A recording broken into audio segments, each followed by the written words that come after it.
Hello friends, Manoj Rajguru की political science classes में आपका स्वागत है।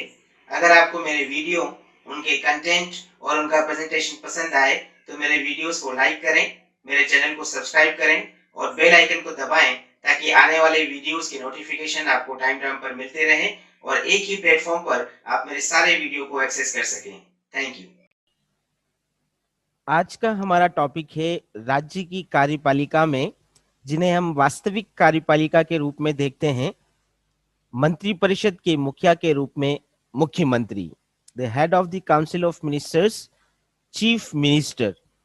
स्टेट के अंदर जो प्रोविजन कॉन्स्टिट्यूशन के द्वारा किया गया है वो क्या है और किस तरह से उसको डिजाइन किया गया है, ये संविधान के अनुसार उस चीज को हम लोग अपनी क्लास में आज डिस्कस करेंगे। जैसा कि मैंने कल भी कहा था कि हमारे यहाँ पर केंद्र और इकाइयों में, सेंटर और यूनिट्स के बीच में या दोनों जगह पर एक जैसी व्यवस्था, पार्लियामेंट्री सिस्टम को अडॉप्ट किया है। तो जो केंद्र की व्यवस्था है, मोर और लेस सिमिलरली वही व्यवस्था हमें स्टेट में भी देखने को मिलती है।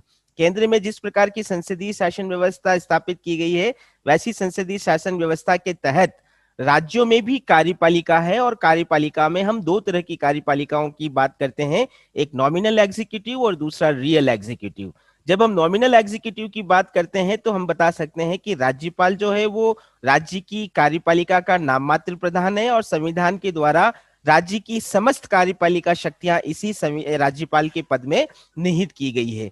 लेकिन आर्टिकल 163 की अगर हम बात करते हैं तो आर्टिकल 163 में साफ कहा गया है कि भले ही नाम मात्र की कार्य, भले ही संविधान ने सारी राज्य की कार्यपालिका शक्तियां राज्यपाल में सौंपी है, लेकिन राज्यपाल स्वविवेकीय शक्तियों को छोड़कर शेष सभी शक्तियों का प्रयोग मंत्रिपरिषद के और उसके प्रधान के रूप में मुख्यमंत्री के परामर्श, उनकी सहायता के आधार पर करेगा। तो ये एक प्रावधान हम बता सकते हैं कि आर्टिकल 163 ने मुख्यमंत्री के पद की व्यवस्था की है। और जब हम वास्तविक कार्यपालिका के रूप में देखते हैं तो इसी आर्टिकल 163 के माध्यम से कह सकते हैं कि जो हमारा वास्तविक कार्यपालिका है, मंत्री परिषद, उसका प्रधान मुख्यमंत्री है। तो ये एक प्रारंभिक परिचय जो राज्यों की कार्यपालिका के बारे में हम बता सकते हैं। अब मुख्यमंत्री की नियुक्ति कैसे होती है, तो हम लोग कह सकते हैं कि जैसे संविधान में प्रधानमंत्री के पद की नियुक्ति के लिए कोई विशेष प्रक्रिया उल्लेखित नहीं की गई है, उसी तरह से राज्यों में मुख्यमंत्री के पद पर नियुक्ति की किसी विशेष प्रक्रिया का उल्लेख नहीं किया गया है। अनुच्छेद 164 का जो सब सेक्शन 1 है, उसके अंदर साफ का एक शब्द में लिखा गया है कि राज्यपाल के द्वारा मुख्यमंत्री की नियुक्ति की जाएगी। तो मुख्यमंत्री को नियुक्त कौन करता है? राज्यपाल करता है। अब राज्यपाल ये नियुक्ति कैसे करता है, तो हम लोगों ने देखा है संसदीय शासन व्यवस्था का ये नियम है कि आम चुनावों के बाद सदन के अंदर, यहां पर हम जब राज्यों की बात कर रहे हैं तो आम चुनावों के बाद विधानसभा के अंदर जिस दल को बहुमत मिलता है, या बदली परिस्थितियों में हम यह भी कह सकते हैं कि जिस गठबंधन को बहुमत मिलता है, वो दल अथवा गठबंधन अपना एक लीडर चुनता है और उसी लीडर को मुख्यमंत्री के पद पर नियुक्त करने के लिए राज्यपाल बाध्य होता है। तो यहाँ पर ये हम सामान्य परिस्थितियों की बात कर रहे हैं कि बहुमत दल अथवा बहुमत के गठबंधन के नेता को राज्यपाल मुख्यमंत्री के पद पर नियुक्त करता है। लेकिन कुछ स्वविवेकी शक्तियां भी है मुख्यमंत्री के बारे में, जो हम लोग बता सकते हैं कि अगर हंग असेंबली की स्थिति आ जाती है, यानी कि आम चुनावों के बाद यदि किसी भी दल को स्पष्ट बहुमत नहीं मिलता है और कोई गठबंधन भी नहीं बना है, ऐसी स्थिति में कौन सा दल सरकार बनाएगा या कौन मुख्यमंत्री होगा, तब राज्यपाल अपने स्वविवेक का प्रयोग करता है। और स्वविवेक का प्रयोग करते हुए पहली प्रायोरिटी तो वो ये देखता है कि बड़ा दल कौन है, उस बड़े दल को के नेता को वो मुख्यमंत्री के पद पर नियुक्त करता है।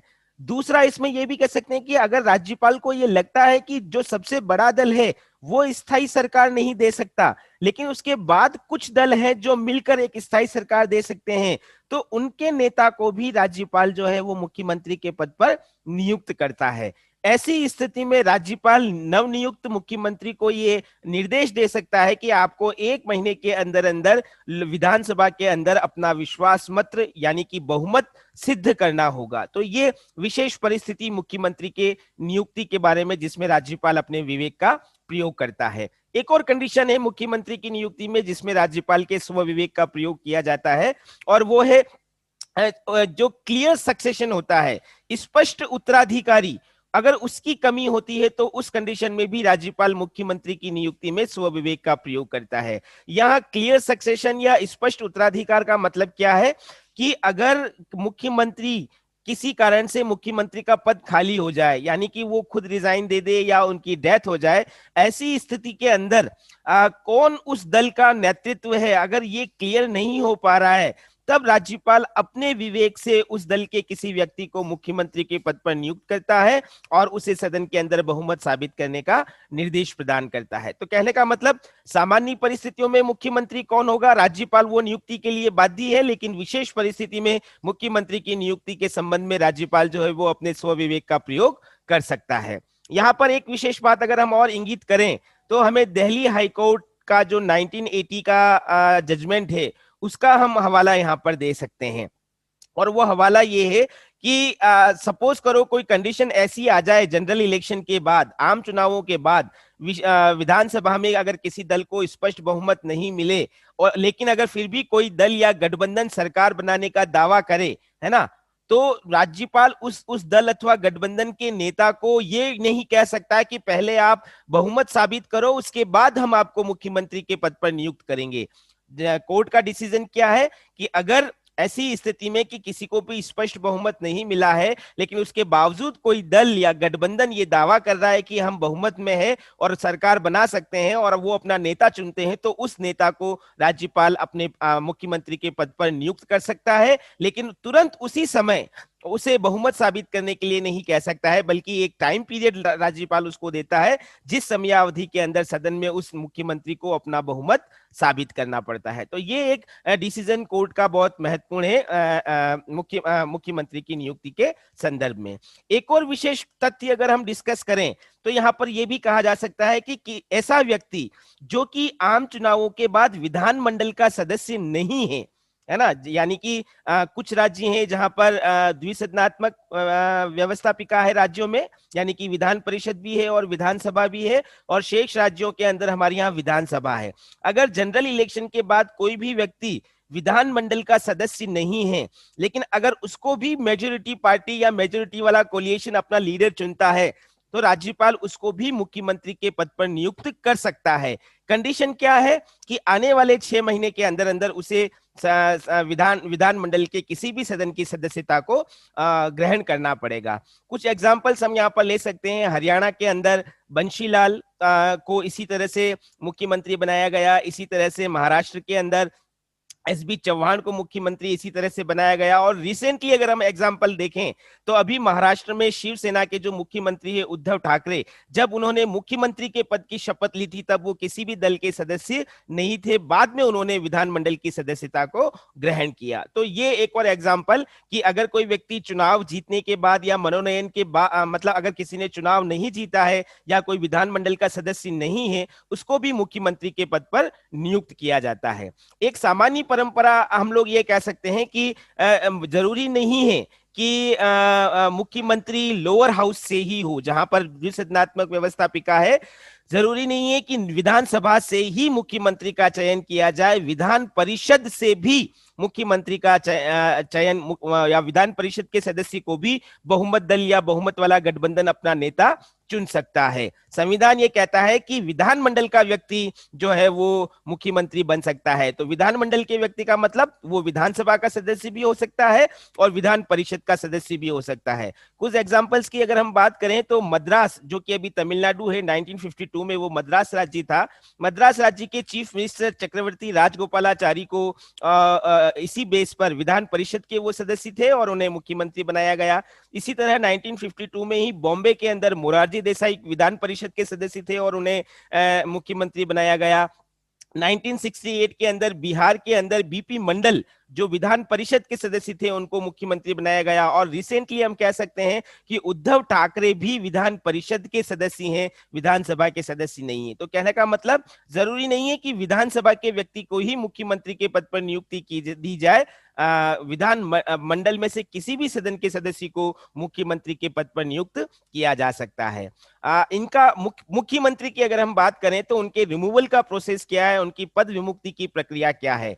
तो संविधान में इस के आधार पर हम बता सकते हैं कि मुख्यमंत्री का कोई कार्यकाल निश्चित नहीं है, मुख्यमंत्री का जो टेन्योर है वो अनिश्चित है। सामान्य परिस्थितियों में हम लोग ये कह सकते हैं कि मुख्यमंत्री का कार्यकाल विधानसभा के कार्यकाल पर निर्भर करता है। विधानसभा का कार्यकाल 5 वर्ष है तो मुख्यमंत्री का कार्यकाल भी 5 वर्ष होता है सामान्य परिस्थितियों में। लेकिन जब हम अनुच्छेद 164 के सब सेक्शन 1 की बात करते हैं तो उसमें साफ कहा गया है कि मुख्यमंत्री राज्यपाल के प्रसाद पर्यंत तक अपने पद पर बना रहेगा।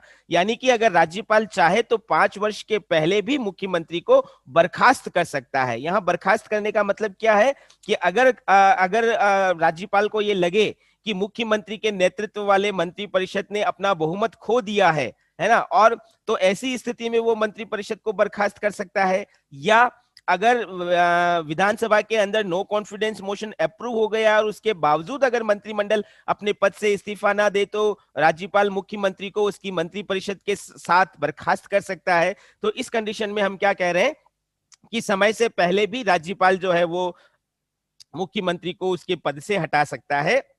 इसीलिए मुख्यमंत्री का कार्यकाल राज्यपाल के प्रसाद पर्यंत पर निर्भर करता है। यहां पर हम ये भी कह रहे हैं आर्टिकल 164 सब सेक्शन 3 कि राज्यों के अंदर संसदात्मक व्यवस्था होने के कारण कलेक्टिव रेस्पॉन्सिबिलिटी को भी अपनाया गया है। इसीलिए अगर मंत्री परिषद के किसी एक व्यक्ति ने भी गलती करी है और उसके आधार पर नो कॉन्फिडेंस मोशन विधानसभा में पारित हो गया है तो मुख्यमंत्री को अपनी पूरी मंत्री परिषद सहित त्यागपत्र देना पड़ता है। तो सामूहिक उत्तरदायित्व की प्रक्रिया से भी उसको समय से पहले पद से हटाया जा सकता है। एक और प्रैक्टिस की बात अगर हम ये कहें कि पिछले कुछ समय से गठबंधन सरकारों का जब दौर स्थापित हुआ है तो गठबंधन का जो नेता है, अगर गठबंधन चाहता है कि अपना नेता बदलकर किसी और व्यक्ति को वो सरकार का नेतृत्व प्रदान करे तो ऐसी स्थिति में भी मुख्यमंत्री को समय से पहले अपने पद से त्यागपत्र देना पड़ता है। तो ये कुछ कंडीशन है मुख्यमंत्री के रिमूवल को लेकर।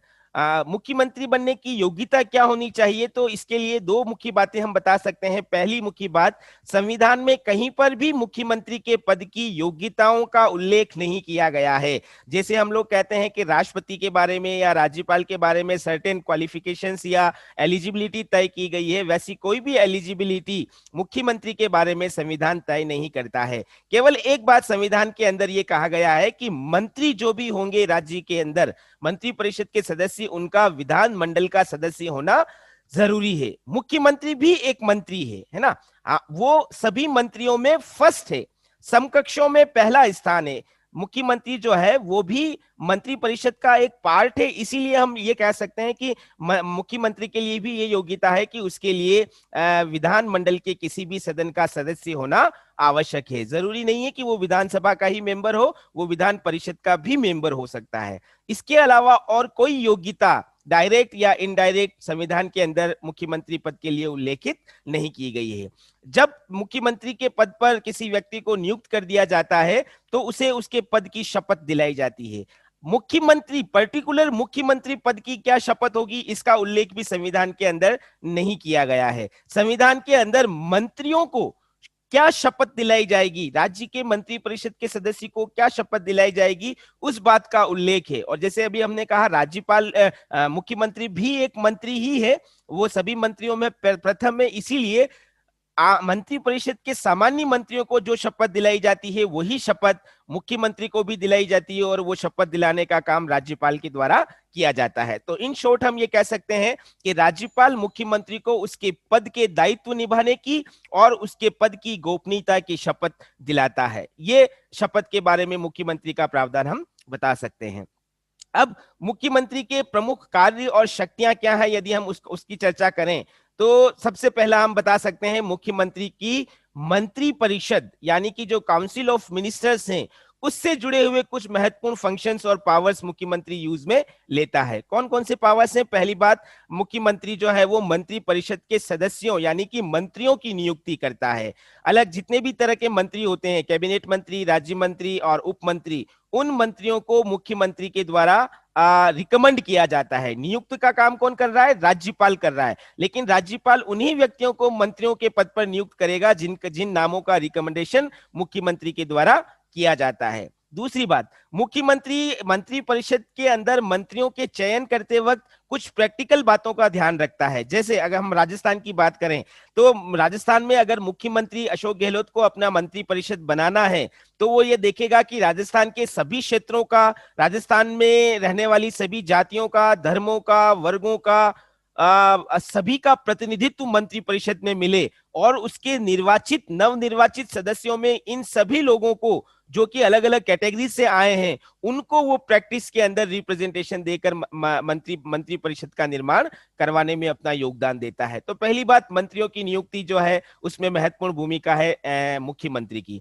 दूसरी बात, शुरुआत में केवल मंत्रियों को रिकमेंड करने का काम मुख्यमंत्री के द्वारा किया जाता है और जब मंत्रियों की नियुक्ति हो जाती है राज्यपाल के द्वारा, उनका ओथ सेरेमनी भी हो जाती है, तो उसके बाद कौन से मंत्री को कौन सा विभाग मिलेगा, है ना, विभाग मतलब जिसे हमने सेंटर में मंत्रालय कहा था, राज्यों के अंदर हमने कल पढ़ा था कि राज्यों में मंत्रालय की बजाय विभाग शब्द का उल्लेख किया गया है, तो किस व्यक्ति को कौन सा विभाग मिलेगा ये भी मुख्यमंत्री के द्वारा तय किया जाता है। अगर किसी की परफॉर्मेंस अच्छी है और उसको कोई दूसरा इंपॉर्टेंट विभाग देना है तो ये एक्सचेंज करने का डिसीजन भी मुख्यमंत्री के द्वारा लिया जाता है। तो न केवल मंत्रियों की नियुक्ति बल्कि उनके अंदर विभागों का बंटवारा और विभागों का हेरफेर का काम भी मुख्यमंत्री के द्वारा किया जाता है। यहाँ पर हम ये भी कह सकते हैं कि मंत्रियों की पद विमुक्ति के अंदर भी मुख्यमंत्री का महत्वपूर्ण रोल होता है। पिछली क्लास में हमने जब मंत्री परिषद की बात करी थी और उसमें व्यक्तिगत उत्तरदायित्व की चर्चा की, तो व्यक्तिगत रूप से किसी भी मंत्री का कार्यकाल राज्यपाल के प्रसाद पर्यंत तक रहता है ना।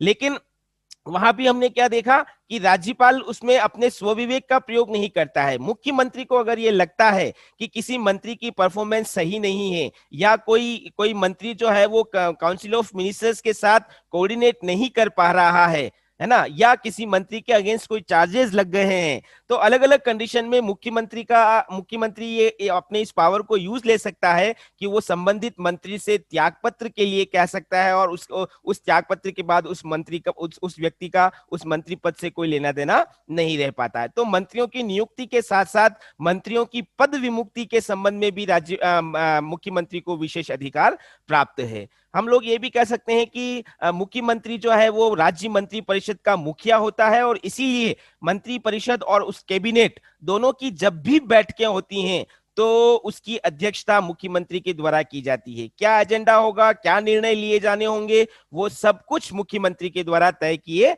जाते हैं, जिसमें मंत्री परिषद के सदस्यों की सहमति को भी ध्यान में रखा जाता है। तो ये बैठकों की अध्यक्षता एक अगला कार्य मंत्री परिषद से जुड़ा हुआ जो मुख्यमंत्री करता है।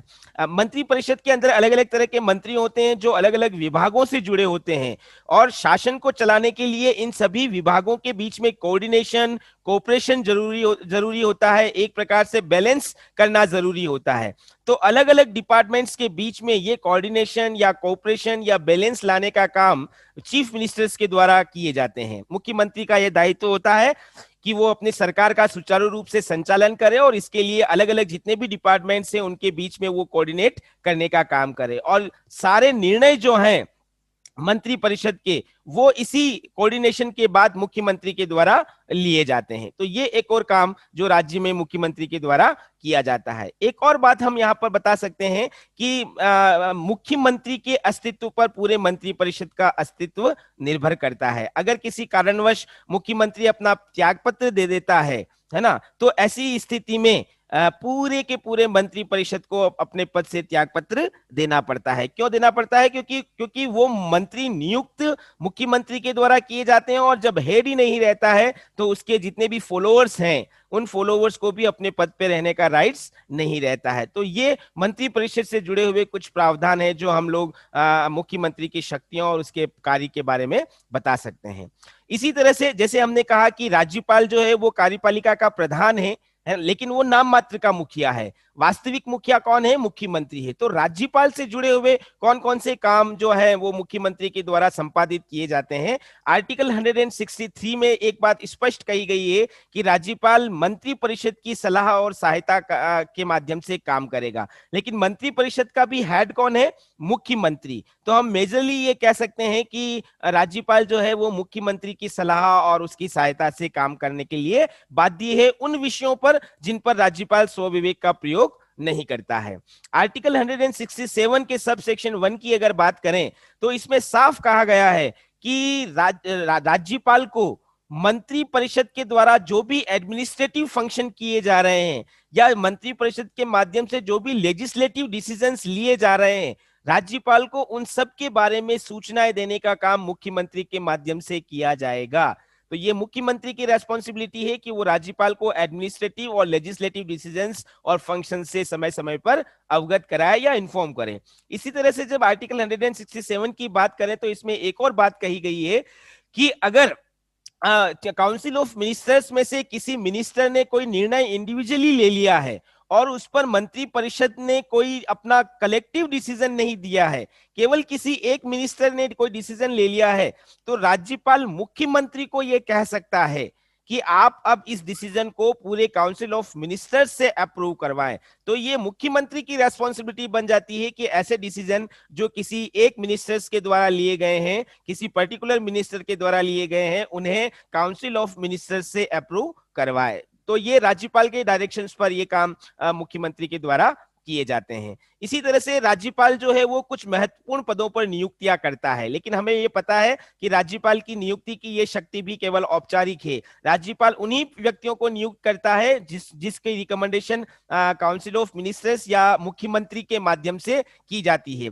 राज्यों के अंदर जो महाधिवक्ता का पद है या जो संघ राज्य लोक सेवा आयोग के अध्यक्ष और सदस्य होते हैं या जो राज्य वित्त आयोग के मेंबर्स होते हैं या जो राज्य के अंदर स्टेट इलेक्शन कमीशन का जो इलेक्शन कमिश्नर होता है, इन सभी पदों पर जो नियुक्तियां हैं वो नियुक्तियां भले ही राज्यपाल के माध्यम से की जाती है, लेकिन वो रिकमेंडेशंस जो होती है वो मुख्यमंत्री और उसकी काउंसिल ऑफ मिनिस्टर्स के माध्यम से की जाती है। तो यहाँ पर मुख्यमंत्री का परामर्श जो है वो महत्वपूर्ण है राज्यपाल के द्वारा की जाने वाली नियुक्तियों के संबंध में। ये दूसरा फंक्शन हम बता सकते हैं। नेक्स्ट अगली बात और हम यहाँ पर ये कह सकते हैं कि राज्य के अंदर जितनी भी गतिविधियां हो रही है और मंत्री परिषद में जो कुछ भी हो रहा है, मुख्यमंत्री जो है वो एक ब्रिज का काम करता है मिनिस्टर्स और राज्यपाल के बीच में।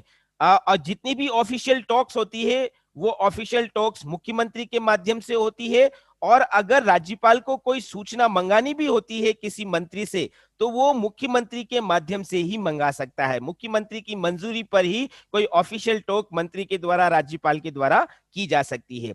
अनऑफिशियल मीटिंग या फॉर्मल मीटिंग कोई भी मंत्री राज्यपाल से कर सकता है, लेकिन अगर ऑफिशियल टॉक अगर करनी है तो उसमें मुख्यमंत्री की मंजूरी या स्वीकृति आवश्यक होती है। तो ये राज्यपाल से जुड़े हुए कुछ प्रमुख कार्य या शक्तियां जो मुख्यमंत्री के द्वारा किए जाते हैं। कुछ लेजिस्लेटिव पावर्स की अगर हम बात करें, मुख्यमंत्री किस प्रकार के लेजिस्लेटिव पावर्स को यूज में लाता है, तो हम लोग बता सकते हैं कि राज्यों के अंदर जो विधानमंडल होता है उस विधानमंडल के अंदर जितने भी सरकारी विधेयक जो कि मंत्री परिषद के माध्यम से प्रस्तुत किए जाते हैं उनको उनका नेतृत्व मुख्यमंत्री के माध्यम से किया जाता है। यहां तक कि बजट जो है वो बजट राज्यपाल के माध्यम से प्रस्तुत किया जाता है, लेकिन बजट का निर्माण वित्त मंत्री करता है, लेकिन वित्त मंत्री के ऊपर भी मुख्यमंत्री का प्रभाव रहता है। मुख्यमंत्री जिस तरह से राज्य का बजट निर्धारित करवाना चाहता है उस तरह से उस बजट का निर्धारण भी होता है और सदन के अंदर उस तरह से वो प्रस्तुत भी होता है। तो सरकारी विधेयकों के साथ साथ बजट के संबंध में भी मुख्यमंत्री को प्रमुख विधायी शक्ति प्राप्त है। दूसरी बात हम ये कहें कि ये विधान मंडलों के जो सेशंस होते हैं उनको बुलाना, उनका सत्रावसान करना, ये राज्यपाल का काम है, लेकिन राज्यपाल की ये शक्ति औपचारिक है क्योंकि राज्यपाल मंत्री परिषद और उसमें भी मुख्यमंत्री की इच्छा से ही सेशन को आहूत करवाता है या उनको सेशन को कॉल करवाता है या उनको विघटित करवाता है या उनको पोस्टपोन करने का शक्ति का प्रयोग करता है। तो यहाँ पर विधानमंडल के सेशन से जुड़ा हुआ भी एक अधिकार या कार्य जो है वो मुख्यमंत्री को प्राप्त है। इसी तरह से जितनी भी जो पॉलिसीज होती हैं गवर्नमेंट क्या करना चाहती है, कैसे करना चाहती है, उसके ऑब्जेक्टिव्स क्या हैं, उसके टारगेट्स क्या हैं, उन सब गवर्नमेंट पॉलिसीज की घोषणा सदन के अंदर, हाउस के अंदर राज्य मुख्यमंत्री के माध्यम से की जाती है, क्योंकि वो सदन का नेता होता है। तो सदन का नेता होने के नाते सदन के अंदर सरकारी नीतियों की घोषणा इसी मुख्यमंत्री के माध्यम से की जाती है। और एक आखिरी बात यहाँ पर एक और हम लोग बता सकते हैं कि विधानसभा के अंदर अगर मुख्यमंत्री और उसकी मंत्रिपरिषद के खिलाफ नो कॉन्फिडेंस मोशन पारित हो जाता है और अगर चीफ मिनिस्टर्स को अपनी काउंसिल ऑफ मिनिस्टर्स के साथ रेजिग्नेशन देना पड़ता है, तो ये उसका राइट है कि वो राज्यपाल को ये सिफारिश भेजे कि वो राज्यपाल जो है वो विधानसभा को विघटित कर दे या डिसॉल्व कर दे। तो विधानसभा को विघटित करने की सिफारिश करने का अधिकार भी संविधान ने मुख्यमंत्री को दे रखा है। तो ये कुछ महत्वपूर्ण बातें हैं जो राज्य विधायिका से जुड़े हुए हैं, जो मुख्यमंत्री के द्वारा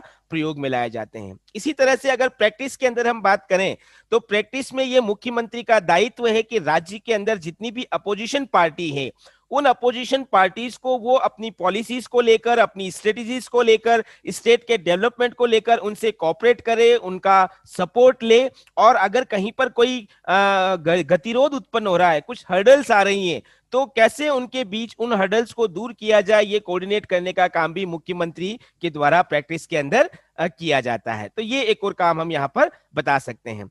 इसी तरह से विधान परिषद के अंदर 1/6 सदस्यों का मनोनयन किया जाता है, नॉमिनेशन। जिन राज्यों के अंदर विधान परिषद है वहां पर राज्यपाल टोटल स्ट्रेंथ का 1/6 मेंबर्स जो है वो नॉमिनेट करता है। तो उस नॉमिनेशन के अंदर भी मुख्यमंत्री की रिकमेंडेशन, उसकी एडवाइस बहुत महत्वपूर्ण भूमिका निभाती है। तो ये कुछ प्रमुख कार्य हैं जो मुख्यमंत्री विधायिका से जुड़े हुए करता है। इसके अलावा मुख्यमंत्री स्टेट के अंदर कुछ अलग अलग रोल भी निभाता है।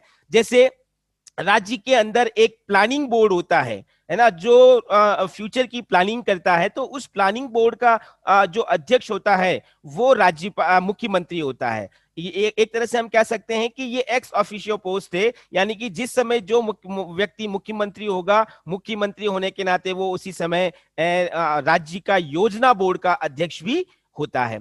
इसी तरह से पूरे भारत के अंदर अलग अलग क्षेत्रीय परिषदों का निर्माण किया गया है ना। इन क्षेत्रीय परिषदों का जो अध्यक्ष होता है वो गृह मंत्री होता है ना।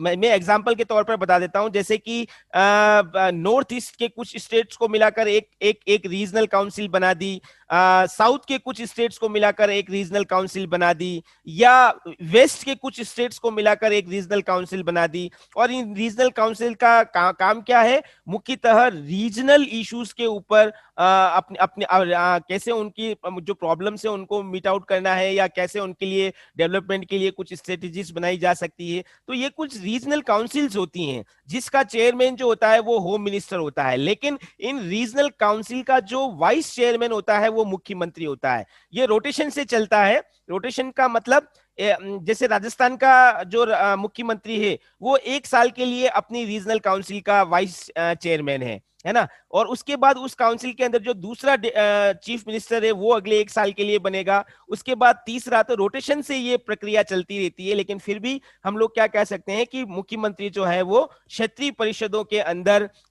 1 साल के लिए उपाध्यक्ष के रूप में भी काम करता है। इसी तरह से हमारा स्टेट जो है वो फेडरल स्ट्रक्चर वाला स्टेट है।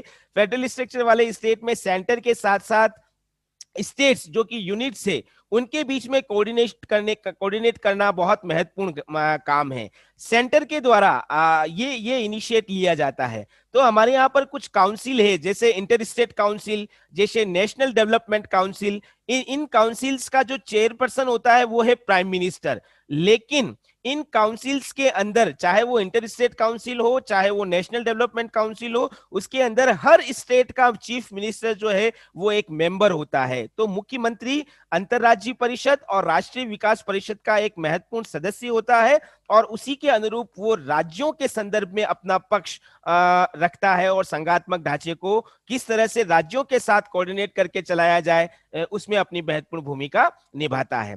हम लोग ये भी बता सकते हैं कि जब इमरजेंसी लग जाती है, आपको पता है 3 तरह की इमरजेंसियां हैं, आर्टिकल 352, 356 और 360। मुख्यतः आर्टिकल 352 के तहत जो इमरजेंसी लगती है, जिसको हम राष्ट्रीय आपात कहते हैं, उस राष्ट्रीय आपात के दौरान राज्यों के अंदर मुख्यमंत्री जो है वो मुख्य एडमिनिस्ट्रेटर, प्रबंधक की भूमिका निभाता है। इंस्ट्रक्शंस तो सेंट्रल गवर्नमेंट देती है, लेकिन उन इंस्ट्रक्शंस को एग्जीक्यूट करने का काम जो है वो चीफ मिनिस्टर्स के द्वारा किया जाता है। तो हम कह सकते हैं कि आपातकाल के दौरान राजनीतिक स्तर पर मुख्य प्रबंधक की भूमिका जो है वो मुख्यमंत्री के द्वारा निभाई जाती है। और एक आखिरी बात जो हम राज्यपाल की बता सकते हैं वो है, राज्यपाल जो है वो एक स्पोक पर्सन की भूमिका भी निभाता है, प्रवक्ता की भूमिका भी निभाता है।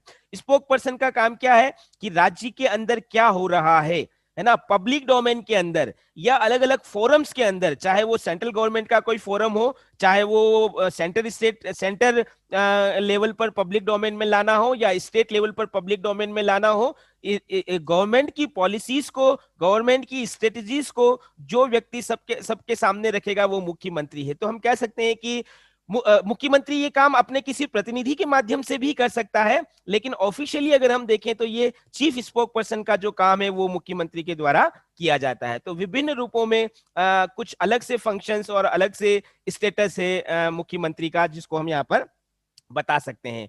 कुछ दूसरी शक्तियों की अगर हम बात करें तो अभी हमने कहा था मुख्यमंत्री जो है वो सदन का नेता होता है, सदन में बहुमत दल के नेता को ही मुख्यमंत्री बनाया जाता है, इसीलिए मुख्यमंत्री को हाउस का लीडर भी कहा जाता है और वो हाउस की सारी एक्टिविटी को कंडक्ट करने का काम करता है। मुख्यमंत्री चूंकि राज्य का वास्तविक कार्यपालिका प्रधान है, इसलिए वो पब्लिक की जितनी भी प्रॉब्लम्स हैं समय समय पर उनसे जुड़े हुए वो मेमोरेंडम प्राप्त करता है, उनकी समस्याओं को सुनता है और उनको हल करने का प्रयास अपनी सरकार के माध्यम से करने की कोशिश करता है। और हम ये भी कह सकते हैं कि मुख्यमंत्री जो है उसका स्टेटस अपनी पार्टी के अंदर बहुत महत्वपूर्ण हो जाता है, इसीलिए वो अपने दल का भी, भले ही उस दल का अध्यक्ष कोई और हो, लेकिन वो अपने दल को भी लीड करने का काम करता है। अपने दल की नीतियों को, उनकी पॉलिसीज को, उनकी स्ट्रेटजीज को डिसाइड करने में मुख्यमंत्री का अपना जो व्यक्तित्व है वो बहुत ज्यादा महत्वपूर्ण बन जाता है। तो सदन के नेता, दल के नेता और जनता के नेता के रूप में भी मुख्यमंत्री के द्वारा राज्य के अंदर महत्वपूर्ण कार्य किए जाते हैं।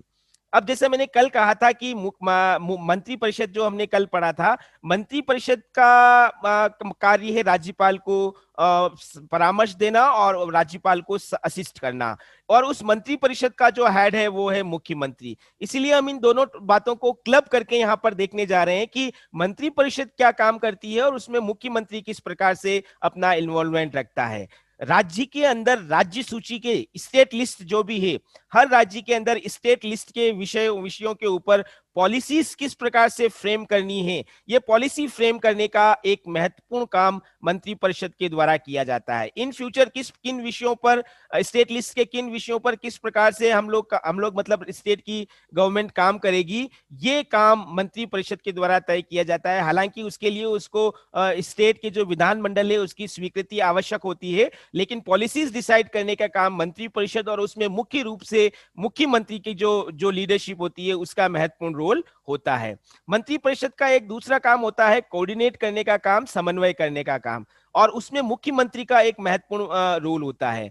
हमें पता है कि मुख्यमंत्री के साथ जितने भी मिनिस्टर्स होते हैं वो अलग अलग डिपार्टमेंट्स को रिप्रेजेंट करते हैं, अलग अलग डिपार्टमेंट्स के फंक्शन को एग्जीक्यूट करने का काम करते हैं, और शासन को चलाने के लिए इन सभी डिपार्टमेंट के बीच में एक कोऑर्डिनेशन लाना जरूरी है। अगर कोई डिस्प्यूट उत्पन्न हो जाता है तो उस डिस्प्यूट को रिजॉल्व करना जरूरी है। तो ये सारे काम जो है वो मुख्यमंत्री के द्वारा किए जाते हैं। तो हम कह सकते हैं कि मुख्यमंत्री जो है वो मंत्री परिषद के बीच के कार्यों में कोऑर्डिनेशन करने का भी काम करता है। राज्य का जितना भी एडमिनिस्ट्रेशन है वो एडमिनिस्ट्रेशन काउंसिल ऑफ मिनिस्टर्स के द्वारा चलाया जाता है। अलग अलग विभाग के जो मंत्री होते हैं वो अपने अपने विभागों से जुड़े हुए कार्यों का संचालन करते हैं, लेकिन समय समय पर इन सभी मिनिस्टर्स को जो डायरेक्शंस देने हैं, जो ऑर्डर देने हैं, उनके ऊपर जो कंट्रोल रखना है, वो काम मुख्यमंत्री के द्वारा किया जाता है। तो मुख्यमंत्री और काउंसिल ऑफ मिनिस्टर्स मिलकर स्टेट के पूरे एडमिनिस्ट्रेशन को चलाने का काम करते हैं। हम लोग ये भी बता सकते हैं कि राज्य के अंदर मंत्री परिषद जो है वो बजट के संबंध में या फाइनेंस से रिलेटेड काम भी करती है। पूरे राज्य का जो बजट है वो इसी मंत्री परिषद के द्वारा, वित्त मंत्री के द्वारा बनाया जाता है। लेकिन जब हम बात मुख्यमंत्री की करते हैं तो उस मुख्यमंत्री का नियंत्रण होता है मंत्री परिषद या वित्त मंत्री के ऊपर कि किस तरह से बजट का निर्माण कराया जाए। और ये मुख्यमंत्री का दायित्व है कि वो अपने बहुमत से विधानसभा में उस बजट को पारित भी करवा ले। तो राज्य के बजट के निर्माण में मंत्री परिषद का भी विशेष योगदान है और मंत्री परिषद के नेतृत्व के रूप में मुख्यमंत्री का भी विशेष भूमिका या योगदान रहता है। और एक आखिरी बात जो अभी हम लोगों ने कही कि राज्यपाल जितनी भी नियुक्तियां करता है वो मंत्री परिषद के परामर्श से करता है और मंत्री परिषद के अंदर मुख्यमंत्री का परामर्श, मुख्यमंत्री की इच्छा बहुत ज्यादा महत्वपूर्ण होती है, जिसमें सेशन कोर्ट्स के जज, अलग अलग जितने भी स्टेट्स के अंदर जो कमीशन है उसके चेयरपर्सन और मेंबर्स, महाधिवक्ता, ये जितनी भी नियुक्तियां, इलेक्शन कमीशन का जो कमिश्नर है, वो इन सब की नियुक्तियां राज्यपाल के द्वारा होती है, लेकिन उसकी रिकमेंडेशन काउंसिल ऑफ मिनिस्टर्स और उसके हेड के रूप में चीफ मिनिस्टर के द्वारा की जाती है। तो ये हम लोग देख सकते हैं कि किस प्रकार मंत्री परिषद के काम क्या है राज्यों के अंदर और उसमें मुख्यमंत्री का रोल किस प्रकार से रहता है।